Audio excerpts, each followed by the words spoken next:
उधर पूरे हरियाणा में नगर निगमों में प्रॉपर्टी टैक्स सर्वे का टेंडर याशी कंसल्टेंट प्राइवेट लिमिटेड कंपनी को दिया गया, लेकिन इस कंपनी ने प्रॉपर्टी टैक्स सर्वे के डेटा में बड़ा फर्जीवाड़ा किया, जिससे पूरे हरियाणा में प्रॉपर्टी टैक्स को लेकर प्रदेश की जनता बेहाल हो गई। वहीं इस पूरे फर्जीवाड़े का खुलासा हिसार नगर निगम के वार्ड नंबर 14 से पार्षद अमित ग्रोवर ने किया।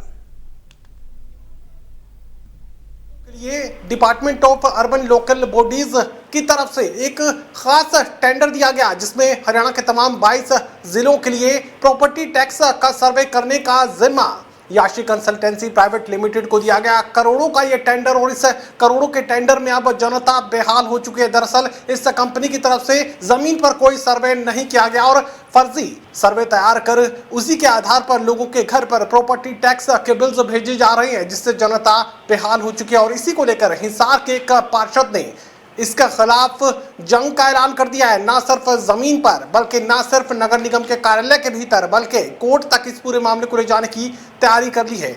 अमित ग्रोवर इस वक्त हमारे साथ मौजूद है, हिसार से पार्षद है। मुझे बताइए कि किस तरह का है पूरा मामला। देखिए, सर्वे करने का एक जिम्मा दिया गया कंपनी को, और सर्वे के दौरान उनका ये बनता था कि उनको घर घर जाके सर्वे करना था मालिक से मिलकर के। कौन सी कंपनी? याशी कंसल्टेंसी कंपनी है, उसको जिम्मा दिया गया था, लेकिन धरातल पर कोई काम नहीं हुआ। जब ये बिल वितरित किए गए, ये सर्वे तो हुआ 2019 के अंदर, बिल उसके जो नोटिस हैं अब वितरित किए जा रहे हैं। जब लोग हमारे पास आने लगे कि हम लोग जो है ये हमारे नोटिस गलत है, हमने सोचा 2-4% गलत होंगे, लेकिन देखा तो ये 50 से 60% जो नोटिस हैं वो गलत दिए जा रहे हैं। तो हमने इसके खिलाफ आवाज़ उठाई और इसका एग्रीमेंट निकलवाया। एग्रीमेंट के अंदर जो शर्तें थी आप देखेंगे उसके अंदर के 5% से लेकर 20% तक अगर सर्वे गलत है तो कंपनी के ऊपर जुर्माना, साथ में रीसर्वे, और 15 से 20% से ऊपर होने पर इस टेंडर को रद्द किया जाता है। ये प्रावधान है। ये कल हाउस की मीटिंग में भी हमने उठाया और सर्वसम्मति से सभी के समर्थन से ये पास हुआ कि इसका जो रीसर्वे होना चाहिए और पेमेंट, इसकी जो भुगतान राशि है उसको 1 पैसा भी भुगतान नहीं किया जाना चाहिए, क्योंकि टोटली सर्वे जो है वो गलत है।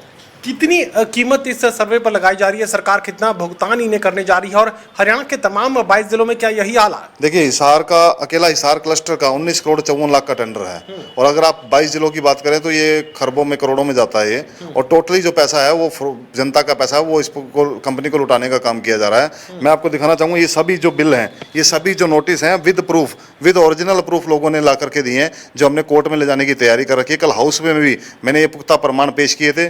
कंपनी के अधिकारियों के पास कोई जवाब नहीं था कि उन्होंने खुद ने माना कि 12% हमारा बिल गलत है, क्योंकि उन्होंने 85,000 बिल वो दावा करता है हमने बांटे हिसार के अंदर, और लगभग 9 से 10,000 बिल गलत हैं जो उनसे ठीक करवा चुके हैं लोग।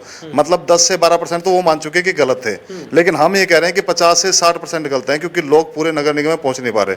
और इस एक्ट के अंदर या जो भी इनका एग्रीमेंट हुआ उसमें कहीं नहीं लिखा गया कि लोग खुद जाकर के ठीक करवाएंगे। आपका बनता है कि आप सर्वे कर रहे हैं, दोबारा फिर जाकर के अगर गलत होता है तो घर जाके रीसर्वे करेंगे, वो भी जब 10% तक। अगर 10 से ऊपर आपका आंकड़ा जाता है 20%, 25%, तो आपका टेंडर रद्द होगा। और ये पूरे हरियाणा के लिए यही एग्रीमेंट है। अभी हमने हिसार में आवाज़ उठाई है, अगर हिसार में प्रस्ताव पास हुआ है, इसके लागू नहीं किया गया तो 100% हम लोग हाई कोर्ट में जाने की तैयारी कर चुके हैं। एफिडेविट हमारे पास हैं लोगों के दिए हुए, जिसमें वो दावा कर रहे हैं कि हमारा सर्वे गलत हुआ। हमारे पास कोई आया भी नहीं है, कोई सर्वे नहीं करके गया, बाहर से लिख करके या किसी पड़ोसियों से लिख करके या घर बैठ के सर्वे कर दिया गया। एक और बात इसमें है कि इन्होंने पुराना डाटा नगर निगम से भी कलेक्ट किया, जो पुराना चलता आ रहा है, शायद उसको देख करके इन्होंने सर्वे कर दिया है। लेकिन पब्लिक से अगर आप जाके रैंडमली पूछ लोगे, आप कोई भी 100 घर जाके उठा के ढूंढ लो, किसी भी शहर के किसी भी कॉलोनी के, तो 100 में से 90 जो नोटिस हैं वो गलत निकलेंगे। तो यानी याशी कंसल्टेंसी प्राइवेट लिमिटेड ने सर्वे के नाम पर मजाक किया और अब जनता बेहाल। देखिए, बिल्कुल बेहाल है, और ये बड़ी कंपनी है। कोई बोलने से कोई लोग, सभी लोग इनकार करते हैं, कोई लोग ओपन में आकर बोलना नहीं चाहता, चाहे वो हमारे कुछ पार्षद हैं, चाहे जनप्रतिनिधि हैं, कोई बोलने को तैयार नहीं है। लेकिन पब्लिक के लिए, जनहित के लिए हम लोगों ने लड़ना है और संघर्ष भी करना है, इसलिए हम लोग तैयार हैं। हाई कोर्ट तक जाना पड़े, चाहे हमें कहीं भी जाना पड़े, हम लोग मुख्यमंत्री के संज्ञान में, उप मुख्यमंत्री संज्ञान में भी ये मामला लेकर के आएंगे, ताकि जनता का पैसा खराब ना हो। जनता का सर्वे घर बैठकर होना चाहिए, क्योंकि पैसा जनता को घर पर बैठकर सर्वे करने के लिए कंपनी को दिया जा रहा है। यानी ये टेंडर अब रद्द कर दिया जाए? बिल्कुल, टेंडर रद्द होना चाहिए, क्योंकि 20% तक इनकी कंडीशंस के अंदर ही लिखा है कि 20% से ऊपर अगर सर्वे गलत है तो टेंडर रद्द कर दिया जाएगा। यानी याशी कंसल्टेंसी प्राइवेट लिमिटेड के खिलाफ अब कानूनी लड़ाई की तैयारी यहाँ पर कर ली गई है। आधे से ज़्यादा जो प्रॉपर्टी टैक्स के सर्वे के बाद जो बिल्स बांटे गए पूरी तरह गलत सामने आ रहे हैं, और इसी को लेकर अब जनता बेहाल। और इसी याशी कंसल्टेंसी प्राइवेट लिमिटेड को दिए गए टेंडर को रद्द करने की मांग अब की जा रही है। पूरे हरियाणा प्रदेश में इसी तरह की खामियां सामने आ रही हैं। सहयोगी कमल के साथ doctor Mahesh Kumar, total news, Hisar.